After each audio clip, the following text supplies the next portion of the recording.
કોટના ગામે એક પરિવાર મોટરસાયકલ પર કોટના તરફ આવી રહ્યો હતો ત્યારે ઢાઢર નદીના કોઝવે પર પાણીનો પ્રવાહ વધતા 4 સભ્યો પાણીમાં ડૂબી ગયા હતા।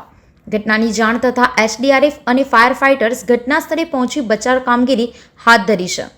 2 સભ્યો સ્થાનિકો દ્વારા બચાવી લેવામાં આવ્યા હતા જ્યારે 2 બાળકો હજુ પણ લાપતા છે।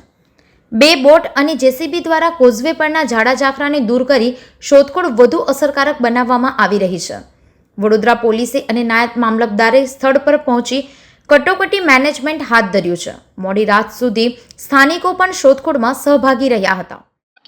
આજરોજ સવારે અમને કોલ મળેલો હતો રિગાર્ડિંગ અમે લોકો વિરજય અને કોટનાની બેની વચ્ચે પસાર થતી ઢાઢર નદીમાં એક પરિવાર જે તણાયો હતો, 2 બાળકો છે એની અંદર, એ બાળકોની શોધખોળ માટે અત્યારે અમે અહીંયા આવેલા છે અમારી ટીમ સાથે Karjan fire brigade, Borda fire brigade તથા એસડીઆરએફની ટીમ અત્યારે શોધખોળ કરી રહી છે।